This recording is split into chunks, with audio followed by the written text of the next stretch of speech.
Good afternoon, everyone. I am Justice Kyra Harris Bolden, and I serve as the Michigan Supreme Court's Problem-Solving Court Liaison.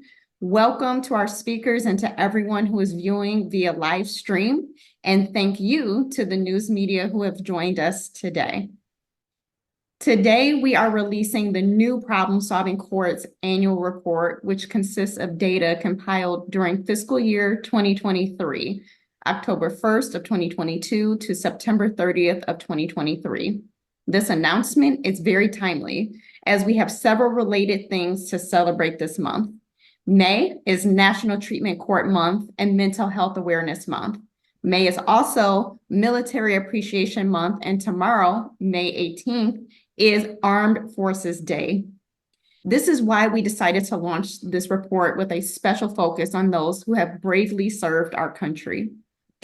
Veterans treatment courts exist because servicemen and women who have experienced combat sometimes return from active duty with invisible wounds that can have adverse effects on every aspect of their life, job, health, family, often landing them in the criminal justice system. These courts provide a structured and rigorous program that emphasizes treatment and accountability. One feature that makes these programs successful is the presence of volunteer veteran mentors who can relate to the participants and assist in their transition back to civilian life. One key ingredient needed for any problem-solving court to exist, much less succeed, is compassion. And compassion doesn't just come from a symbol or a building. It comes from judges, court staff, volunteers, community partners, and more. Those who work day in and day out to make a difference for participants. On that note, I am pleased to introduce our panel of speakers. Judge Pablo Cortez of Kent County Veterans Treatment Court, which operates out of 62A District Court in Wyoming. Judge Josh Farrell, Clare Gladwin County Veterans Treatment Court, which operates out of 80th District Court in Harrison. Kevin Scott of 36th District Veterans Court in Detroit, who volunteers as a veteran mentor. And Matt Fisher, a graduate of Redford Veterans Treatment Court, which operates out of the 17th District Court in Redford Township. You will hear from each of the speakers shortly, but first, I would like to share some highlights from our new report and some background about problem-solving courts. The State Court Administrative Office provides support for these programs in the form of funding, training, certification, and resources. And I would be remiss if I did not thank the governor and the legislature for their steadfast support, because they have been instrumental in securing operational funds for these programs year after year. As a former state legislator who previously voted in favor of these funding bills, this is where I have a unique vantage point. Thanks to state and federal funding, SCAO was able to grant more than $14 million to Michigan problem-solving courts in fiscal year 2023. In addition, SCAO measures the performance of these programs every year so that we can better support them. This helps them to achieve more positive outcomes for participants, which is evidenced by the compelling data contained in this report.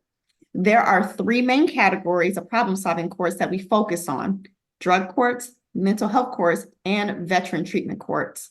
The type of data we track includes recidivism rates, unemployment rates, length of time in program, and more. Starting with the drug treatment courts, our data shows that adult drug court graduates were 4 times less likely to reoffend within 3 years of admission to the program, and sobriety court graduates were more than 3 times less likely to reoffend within 3 years of admission. This is important because it means that those who complete these programs are far less likely to reoffend, which leads to safer communities. In addition, unemployment rates among sobriety and hybrid court graduates dropped by 88%, which means that graduates will be able to maintain steady employment and improve their overall quality of life. This leads to stronger families. Regarding mental health courts, our data shows that adult circuit mental health court graduates were 2 times less likely to commit another crime within 3 years of admission to the program. They also reported a 99% improvement in their overall mental health and a 99% improvement in their quality of life after the program, and reduced the unemployment rate by 88%. And with 28 veteran treatment courts in our state, Michigan continues to be a national leader in those serving who have in serving those who have so bravely served our country. These courts have helped reduce unemployment by 82% among veteran graduates. Although I have only shared a snapshot, this report provides a full picture of how these programs are solving problems and saving lives every day. Now, I will turn it over to Judge Pablo Cortez, who will tell us about the Kent County Veterans Treatment Court. As the Justice mentioned, we run our court out of the 62A District Court in Wyoming, Michigan, which can be confusing to people because they're always asking me, what are you doing all the way out in Wyoming? But for those who don't know, it's basically Grand Rapids. It's the same area, but we got started because our regional administrator, Jill Booth from Supreme Court Administrator's Office, was in my office one day chatting, and she said, hey, by the way, if we ever asked you to start a veterans court, would you be interested? And I said, yeah, absolutely. And so I jumped on that and didn't really know what I was getting into as far as the workload and all that, but it is the most satisfying part of my job right now. We see these veterans twice a month, so regularly. And unlike other people that come through our court, I really get to know them. I get to know their personal situation, their family sometimes. I've been asked to do some of their weddings. They invite me to birthday parties sometimes after they've graduated. And it's been very rewarding. I can tell you that I've had more than one grandmother come up to me after a graduation when their grandson or son has graduated, and literally told me, you saved my son's life or my grandson's life. And it's not me by myself, obviously. It's our whole treatment team and everybody that volunteers and works with us. Our mentors are indispensable. We have mentors who are graduates, but we like them to be out of the program for a little while before they come back as mentors, make sure everything's still running well. But we found that sometimes these mentors become mentors while they're in program, and not because we call them that, but we've noticed that leaders really emerge from among the ranks of the participants. And you can tell which of the other participants look up to for guidance. And we have an in-house sort of counseling session that the participants use while we're having our team meeting right before the court starts. And you can always tell when one of these leaders has chewed out some of the other participants for messing up or improper behavior or whatever. But it really, really has become, I don't know if family is the right word, but it's sort of like a family. I mean, these guys all watch out for each other. We watch out for them. These guys, they'll reach out even after they're done with Veterans Court. A lot of them will still come to court sessions. They'll go to the counseling session before the court session. They'll come back and visit regularly. Maybe they have big life events. They have a child or something. They'll come visit and bring the new child with them. It's so rewarding. And people will ask me, well, why do these guys get their own court? How come regular defendants don't get their court? Honestly, if up to me, I think everyone would have their own specialty court, because I think a lot of people come through our court could use it. But what I point out to people is, number one, I feel personally that these veterans have earned their own court through their military service. Secondly, it's not just any veteran can be in a court. We have to show that there's a nexus between whatever brought them before the legal system and their time in the service. So just being a veteran is not enough. You have to be a veteran who has suffered those invisible wounds that the justice was talking about. And third, for those of you who don't know, Veterans Court probation is not a walk in the park. It's much, much more difficult and demanding than regular probation. I mean, honestly, if I were a criminal defendant, I'd much rather be on regular probation than Veterans Court probation because it's so intense and it's so treatment heavy and it's so participation heavy, and it's not a walk in the park. Like I said, I think they've earned it, and I'm just really happy to be part of it and happy to be here with you all today. Thank you, Justice. And now we're going to kick it over to Judge Farrell. My name is Josh Farrell. I serve as the 80th District Court judge, and I'm the presiding judge of a Veterans Treatment Court. And I'd like to certainly thank our organizers for putting this together, the media for sharing veteran stories. It's an honor to be with Justice Bolden, and certainly I echo many of the sentiments that Judge Cordes just elaborated on. Some background to our area: certainly we're in northern Michigan, and so we, I think, have a very unique characteristic in that we regionalize our services to veterans throughout northern Michigan. And I think that the Supreme Court, the state of Michigan, and legislators have done a nice job to permit us to provide this service, because years ago, people could fall through the cracks if you didn't have these programs available in different communities. A little bit about our program. We have been running since 2011. We are a certified treatment court program, also a veterans certified treatment court program. We currently have 4 veterans in our program. We have 5 waiting to get in. We're funded for 10. Since 2019, we've had 15 veterans graduate our program. 3 this time have gone on to become our peer mentors for our veterans that are now in the program. And some of our veterans that have graduated from our program continue to serve us even 8 to 9 years post-graduation. And so, as most of us can appreciate, this is certainly the National Military Appreciation Month, but as we all, I believe, would agree, that we have to provide our appreciation and our assistance every month to our veterans that serve.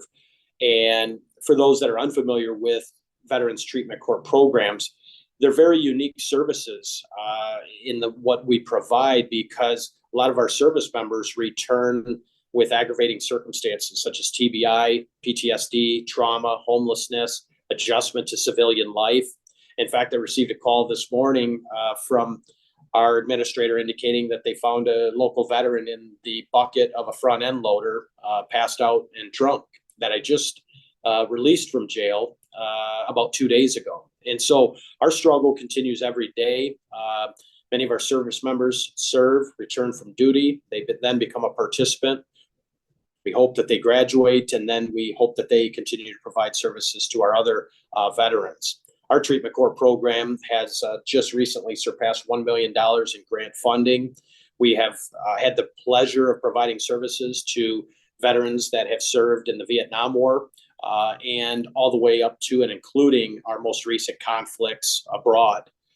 And so I echo what Judge Cordes has said. It's a bit ironic that we say, well, this is the best part of our job, but we as judges oftentimes see the worst of society. And when we have an opportunity to make that difference, really get in tune with individuals, whether it's a Veterans Treatment Court program or a regular treatment program, we interact with these individuals. Many of our team members interact with them daily. I see them, similar to Judge Cordes, I see them twice a month, and we discuss everything from employment to their struggles, to their family, and to their testing, to their rehabilitation efforts, dealing with injuries from service.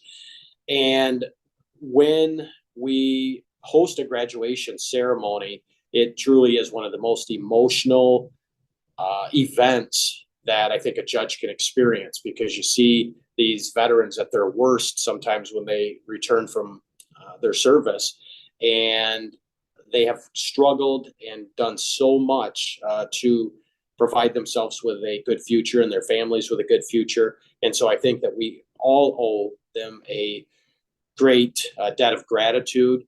We host many of our graduation ceremonies across the street from our courthouse at our Veterans Freedom Park, which is a huge event. And I would like to share that our veterans post service, they continue to be dedicated to their recovery. Many of our individuals in the rural northern Michigan area, we have an individual right now that travels over 1 hour one way from Gaylord to be in our program. We've had previous veterans that have traveled one way every 2 weeks for an hour and a half drive. So they are dedicated to their commitment.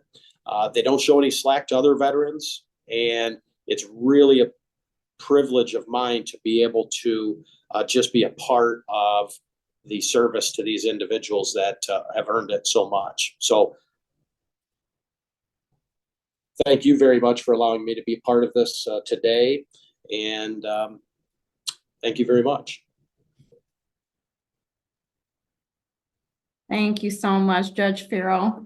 We are now going to kick it to Kevin Scott. Well, thank you so much. Excuse me. And I would be egregiously remiss as well if I did not say thank you to each and every one of you for this wonderful and humbling opportunity. Supreme Court Justice Bolden, trailblazing and history making that you are. To the rest of my honorable judges, Judge Cortez and Honorable Judge Farrell, and to everybody present. Honorable Supreme Court Justice Bolden, you hit it on the head when you said this is a collaborative effort. In order to make Veterans Treatment Court successful, it is a combination of the peers and the judge that leads it. What led me to being a part of this was due to the, as you expressed, the invisible wounds that I carried in transitioning from active military to civilian life. A lot of us veterans, especially, I hate to say it, but my fellow Marines, we tend to keep things close to the vest. We don't want to talk about those ignominious situations that we experience watching fellow Marine commit suicide, or the aftermath of individuals who enter military and within months they're going to level 3 substance abuse treatment, alcoholism and substance abuse treatments. So when I came home, I dealt with this. I transitioned. I dealt with these self-sabotaging behaviors.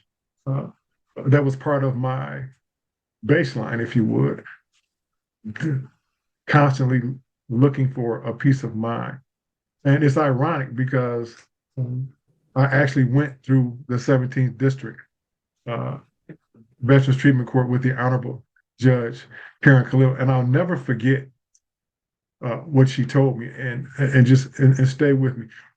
The success and the truly the benefit of treatment court is that it works when it doesn't succeed. I didn't complete that, so she violated me and sent me up to St. John's, Michigan. And I'll never forget what she told me.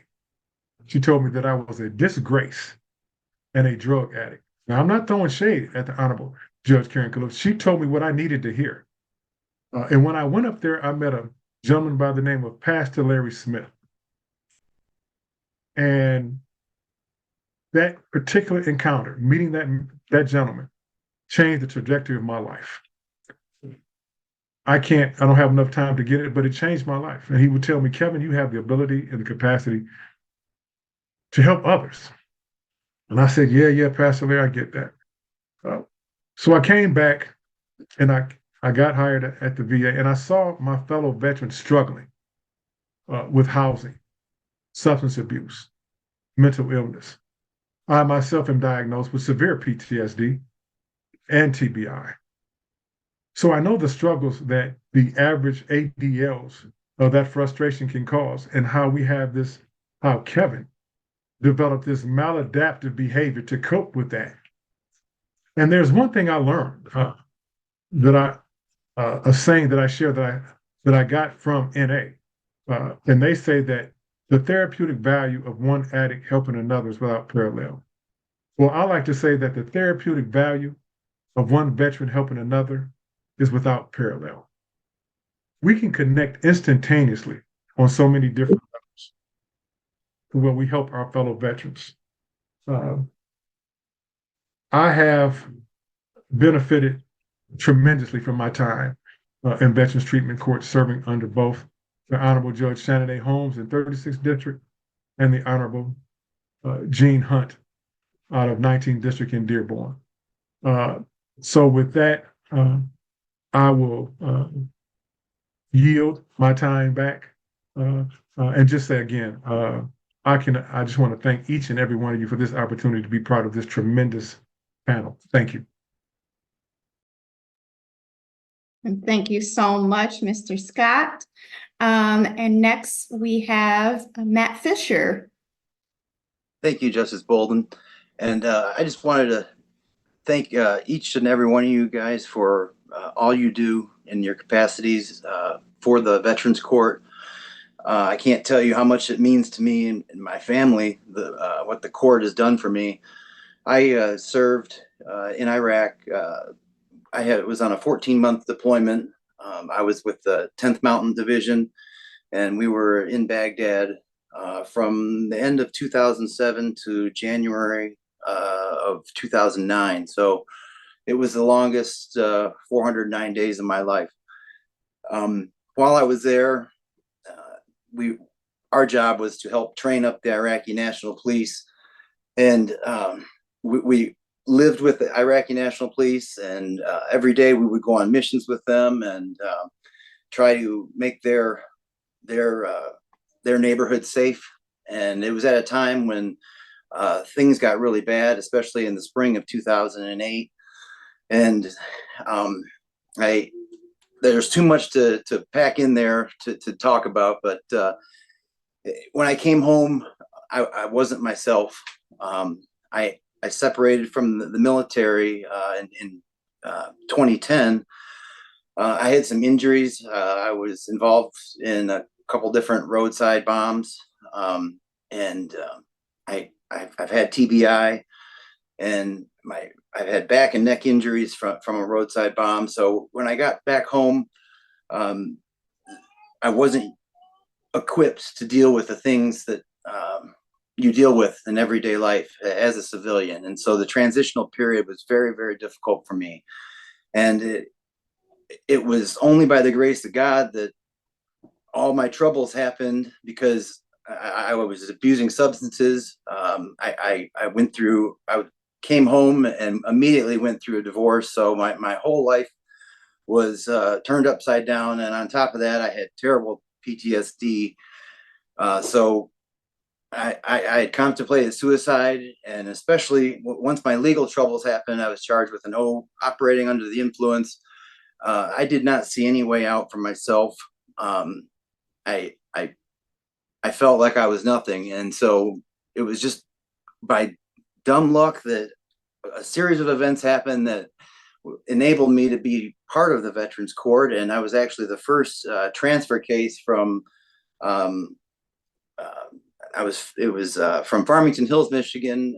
It was transferred to the Redford location, the Redford Veterans Court. So I was actually the first transfer case, and I ended up graduating the veterans program. It was 2013.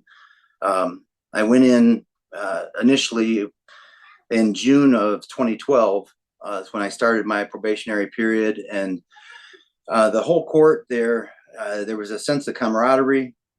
At the time, especially before COVID happened, our numbers were even larger. And so at the time, we had probably 20 to 30 people going through the court. So I was able to meet other vets that were going through similar things as me, and were struggling, and was able to lean upon them.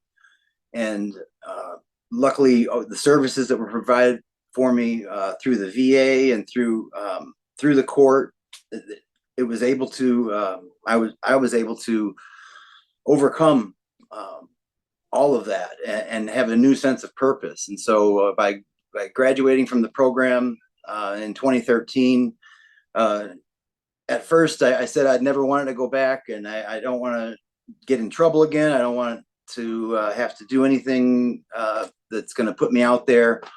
but I realized, that I wanted to go back and serve in some capacity. And Mr. Graham, Rick Graham, who is the veterans attorney at the court there at the 17th district, he encouraged me to come back to the court, and I did in 2019 and became a peer mentor.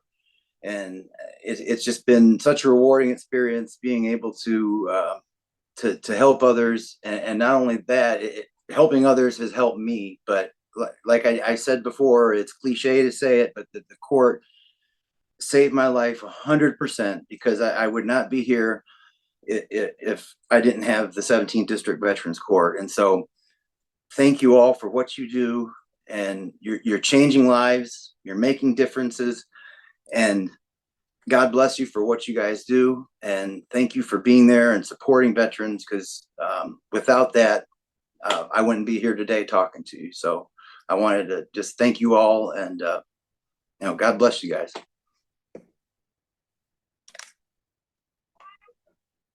And thank you so much, Mr. Fisher.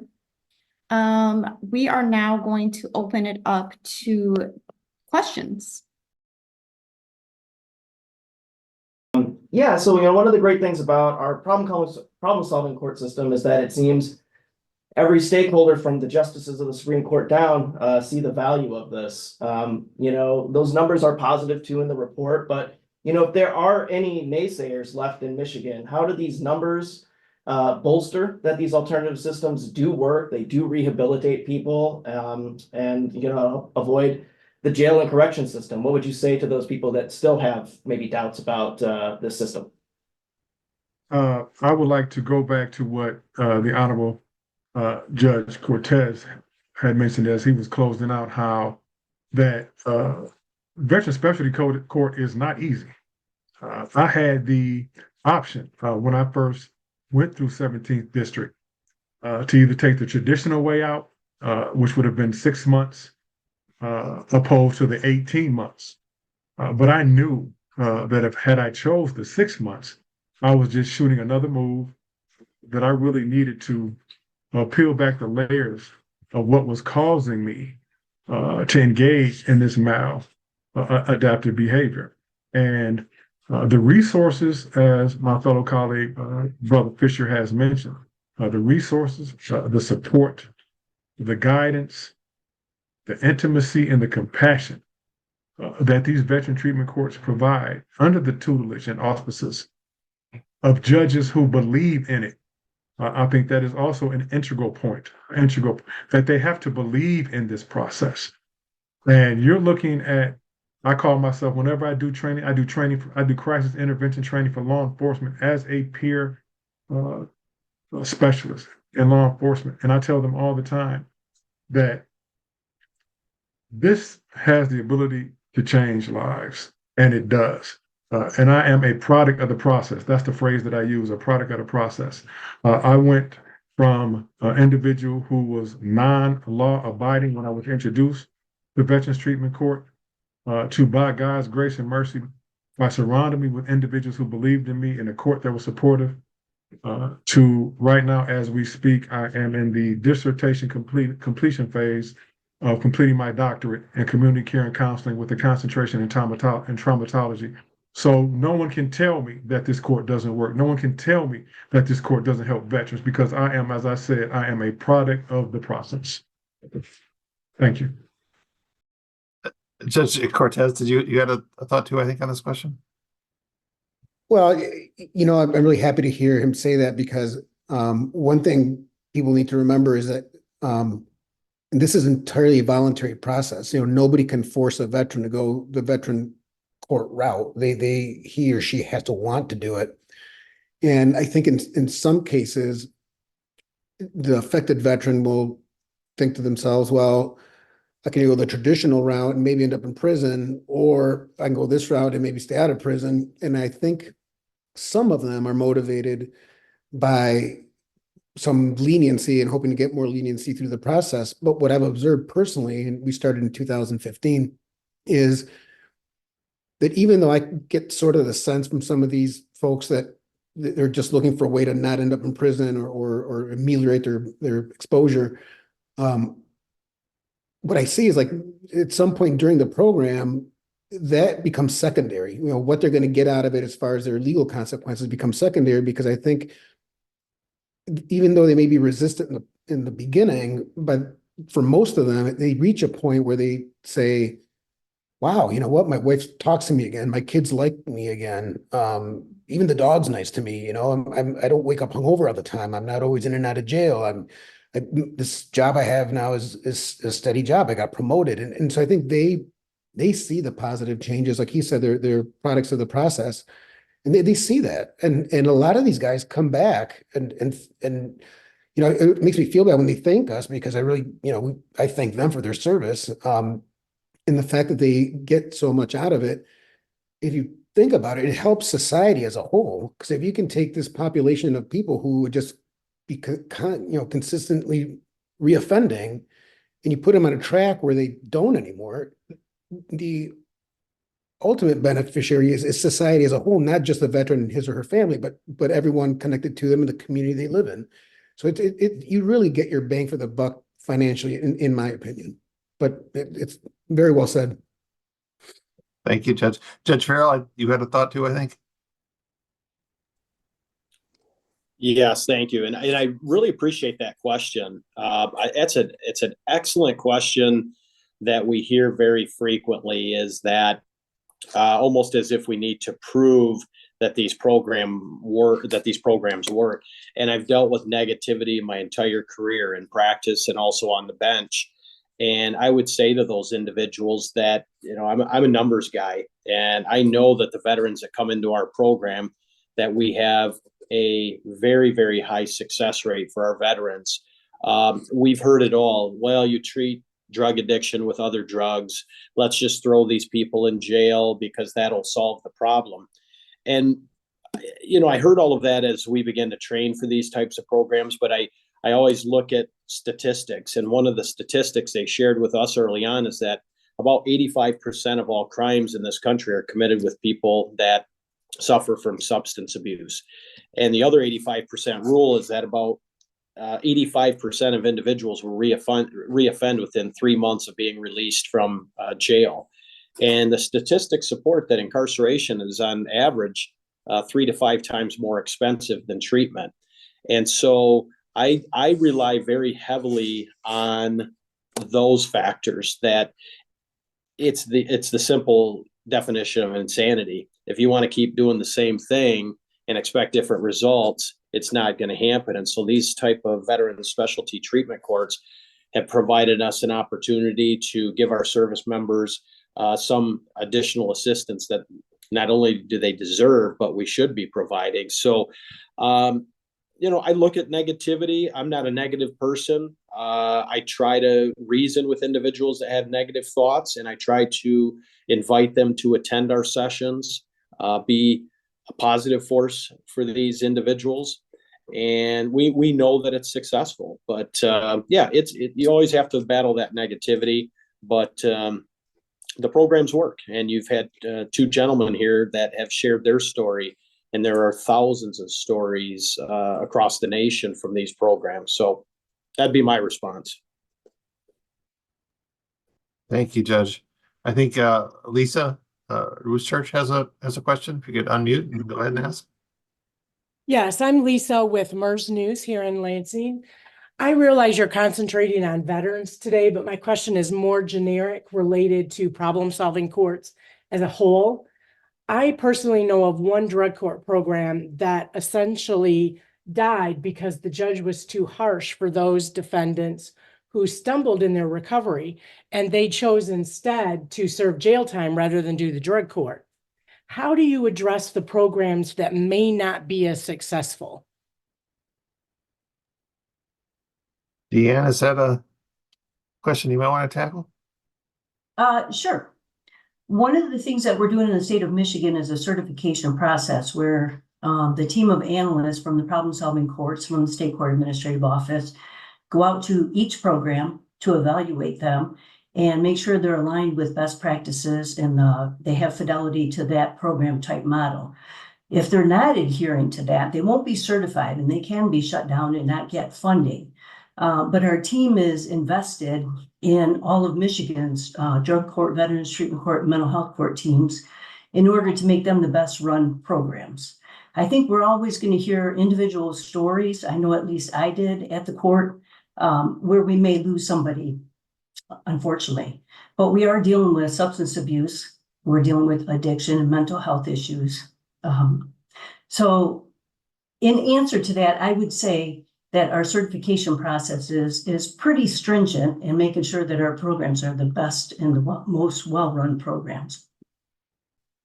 You know, when people ask me what I do for a living, not just the Veterans Corps, but in general, I say, well, my job is mostly leading horses to water, because that's all I can do. And we have had participants that have not completed the program.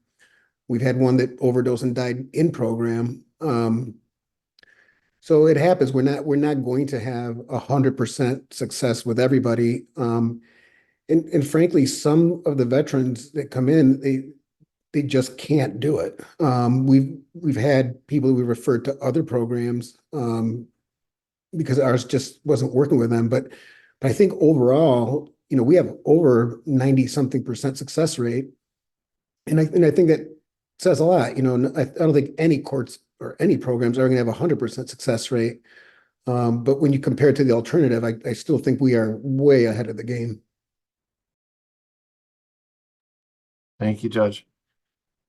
Ben, did you have another question, or is your hand is still up there? Yeah, sorry, I did have just one last question. And so this is for Justice Bolden and anyone who wants to chime in. It's kind of similar in the vein of kind of broadening this to not just veteran courts, but problem-solving courts across the board.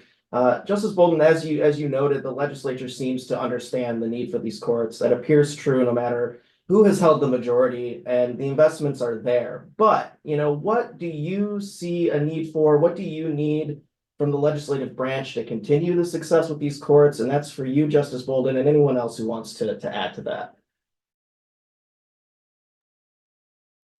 I like to listen to those that are on the ground for this. So my treatment court judges, I listen to them.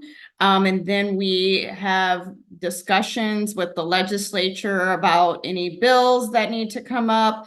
But we all know that the number one thing is funding, which you have already indicated has been consistent through the years. And we're making sure that that relationship and that funding stays consistent to make sure that our judges and participants know what to expect year after year, and that we can adjust to improve the system where necessary. I think it's incredibly important to make sure that that we have that consistency. But other than that, I think you know that some bills were just passed regarding treatment courts. And again, for those, I listen to those that are on the ground day in, day out, and the participants listening to their needs to make sure that we are asking for the things that will work the best for everyone. Thank you, Justice. Judge Farrell? To piggyback on that as well, comes down to a few things for me. It needs leaders in your local communities, as Justice Bolden just stated. But the leadership starts from the top. We need members from every branch to understand the stories, understand the success. And I think that we need that collaborative effort. So we need the leaders in our local communities to be communicating. One of the questions that just came up was, how do you prevent essentially a program from dying? And it takes leadership. It takes someone that believes in the cause and is going to put the essential team members together that support the methodology and the program. And if you have a good team, the judges have talked about this. If you have a good team, then you'll have good participants. And communication, it's our duty as judges. We have to be out there in the community sharing these stories. We have to get the feedback. So we have to encourage our veterans to help other veterans and be mentors. So it's a big effort. because you have to maintain that buy-in. It's so easy to shift and go the opposite way, but many of the officials that are here today talk about the certification process, and we just went through that ourselves with our program, and they ensure that we are doing the things that we need to do, and in return, we receive those financial benefits that allow us to provide these services. Thank you, Judge. I think we've got time for one more question. Lisa, your hand is still up, and this will be the last question. Yes, thank you. I did have a question. This is for Justice Bolden. You have the unique experience of being a former legislator. From that experience, how difficult, if at all, has it been to champion for treatment courts in the legislature? Well, it's an honor to be the treatment court liaison. I'm very honored that I was appointed to this position. I feel like it was a natural transition. And so it hasn't been difficult in the slightest. I have gone to treatment court graduations. I just recently spoke at the treatment court conference, and I feel like it was kind of a natural extension of work that I was already doing in that respect. No, I'm sorry. I mean, in the legislature, when you served in the legislature and these issues were brought to the legislature or a committee, how difficult, if at all, was that process? Oh, I'm sorry. Thank you for the clarification. I thought you were saying in my current role. I apologize if I wasn't clear. Yeah, no, I have to. It's been a little bit now, so I've been on the bench for almost a year and a half. I don't remember it being such a difficult process. You may remember from the years that I served between 2019 and 2022, when I sat on the Judiciary Committee, we were able to get a lot of things done. And I personally was able to get 5 bills passed into law, mostly concerned with criminal justice reform. So I'm not going to say it's easy. It's not easy to get a bill passed into law, but I did see a uniformity of thought process that these treatment courts are important. It's about helping participants and saving lives, and that goes beyond any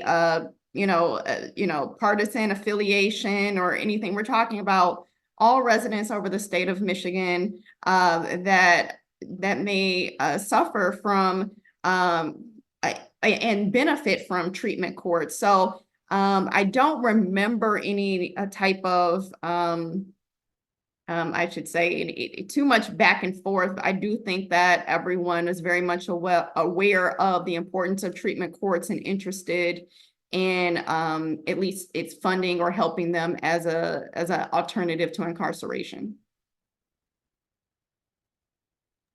Great. Thank you, Justice Bolden. And if I could just add sort of one last thought to, there was the kind of a question that was about sort of what more could the legislature do, or what would be next, or what would be and I want to just go back to something that the Judge Cortez said about taking this model, this treatment court model that is so successful, and using it more.